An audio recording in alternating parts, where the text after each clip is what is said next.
Қайырлы күн достар. Адинес бухгалтерия үштенөлік редакциясындағы сабақтарымызды бастаймыз. Ең алдымен Адинес программасын фирма Адинес деп аталатын россиялық компания 1991 жылы жасағанын айтып өткен жөн.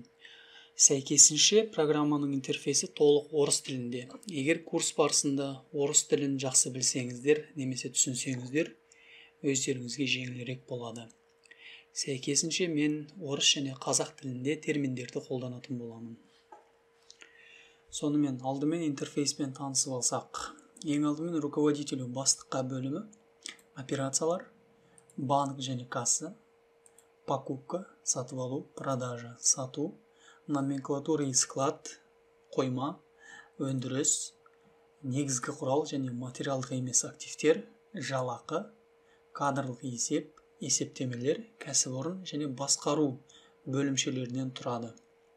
Алдағы уақытта бұларды әрқайсысын жеке-жеке тоқталып өтетін боламыз. Ең әуелі біз кәсіпорынның деректерін енгізуден бастаймыз. Сол себепте предприятие кәсіпорын батырмасын басып, организация деген батырманы басамыз. Ашылған терезеден по умолчанию батырмасын басып, алғашқы деректемені өзгерту арқылы өзіміздің кәсіпорынның деректерін толықтырамыз. Мен компанияның реквизиттарын дайындап қойдым. Ескере кетейік, бұны мен ойдан құрастырдым. Сіздер мемлекеттік тіркеу анықтамасы, государственный регистрациядағы данныйларды, деректерді алып, Адинеске енгізетін боласыздар. Біздің жағдайымызда ТО сауда, полное наименование ТО сауда. Ескере кетейік, құжаттарда, нақты принтерден шығатын құжаттарда полное наименование қатарындағы атау көрінеді. Ал наименование бірінші қатардағы сөз, бұл біздің өзіміздің ыңғайымыз үшін өзгертіп қойсақ болады. Мысалы, мен сауда ТО деп жазамын. Полное наименование деген жерде бұл анықтамадағы дерек жазылады.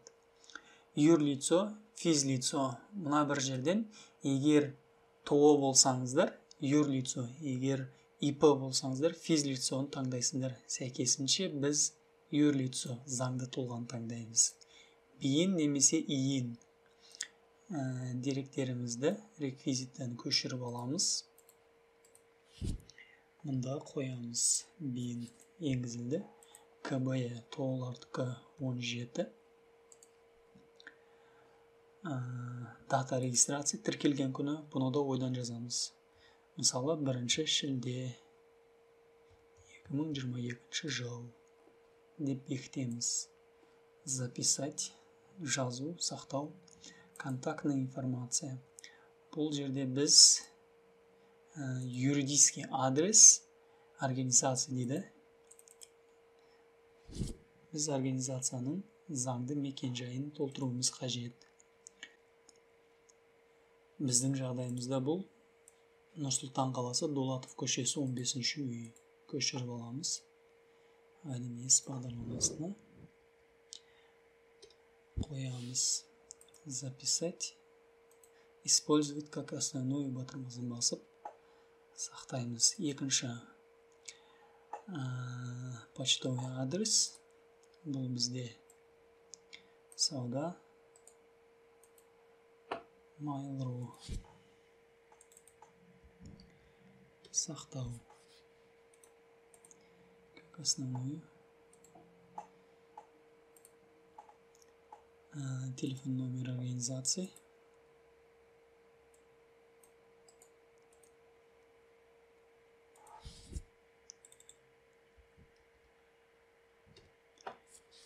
Записать. Записать, закрыть. Сақтау және жабу. Алғашқы деректерді енгіздік. Енді банковский счета, банктік счеттер бөліміне өтеміз. Бұл жерге біз банктер туралы деректерді енгіземіз. Создать. Көріп отырғандарыңыздай, бізде 2 банк бар. Бұл бізде Каспий банк және Жусан банк. Алдымен Каспий банктен бастаймыз. Біз счетымызды, екі счетымызды жазып аламыз, көшіріп. Банк батырмасын басып, показать все барлығын көрсету арқылы біз арнайы енгізілген по умолчанию тізімінен банкті таңдап аламыз.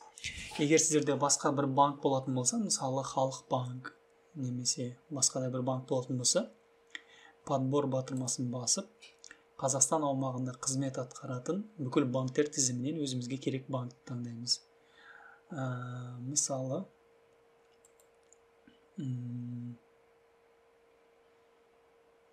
Форте банк, Народный банкты таңдаймыз.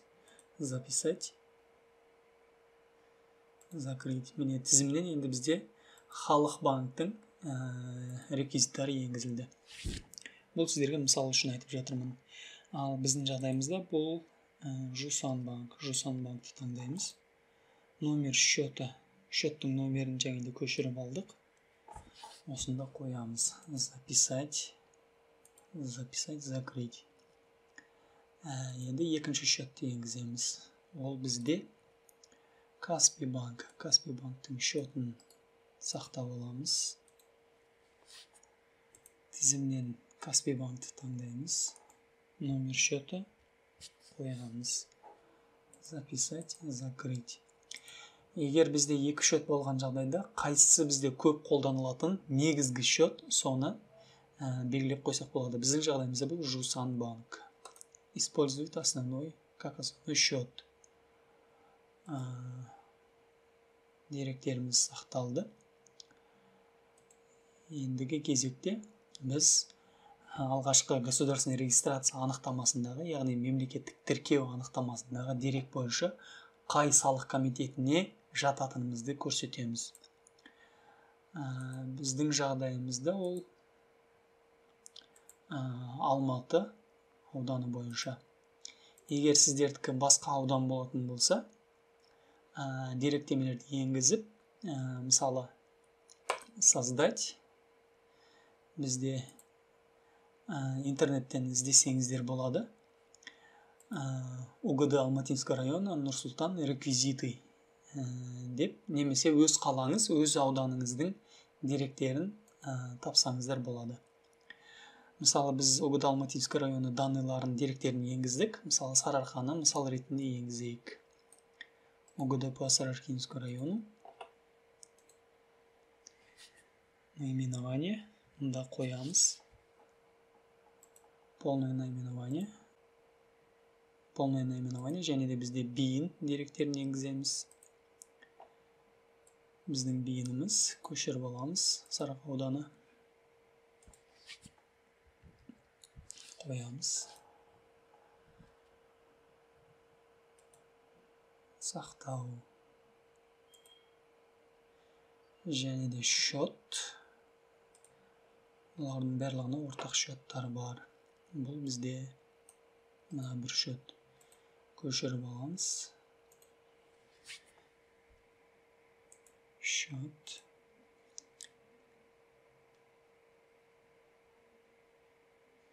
Создать.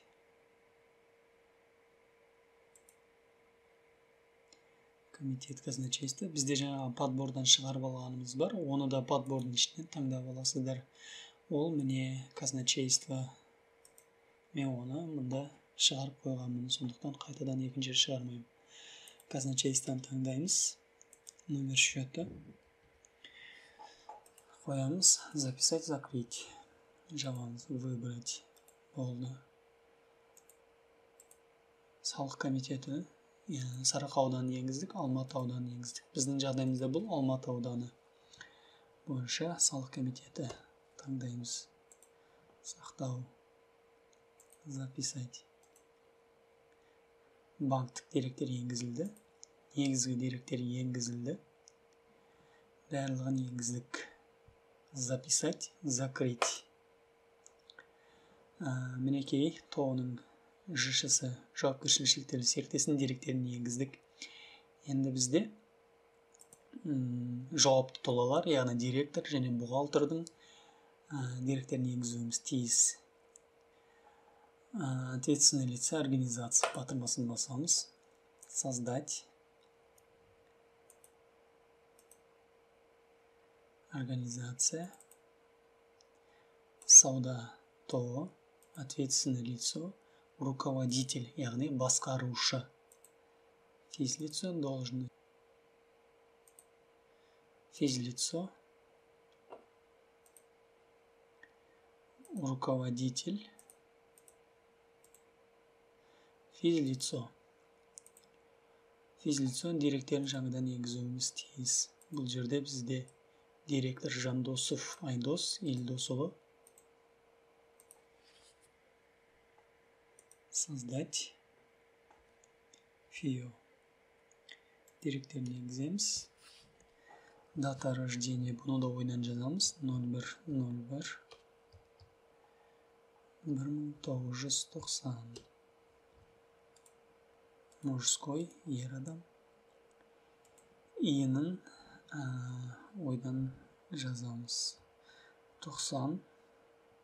01. 350. 330. Сақтау.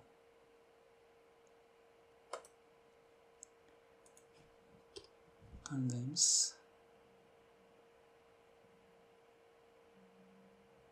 Записать, закрыть. Мінекей Жандосов Айдос Елдосұлы. Бұл бізде компанияның басқарушысы дерегі енгізілді. Екінші.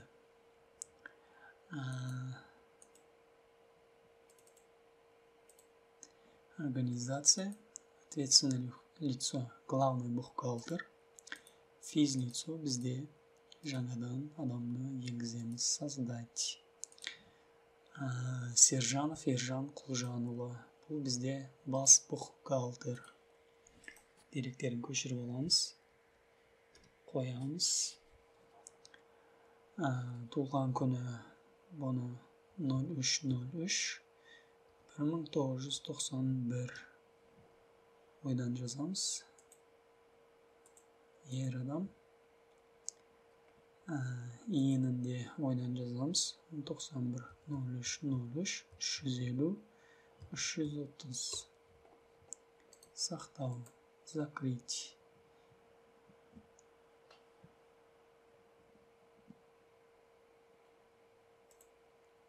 Таңдаймыз. Записать, закрыть. Міне бізде компанияның кәсіпорынның жауапты тұлғаларының деректері енгізілді. Осымен кәсіпорынның деректерін енгізу аяқталды.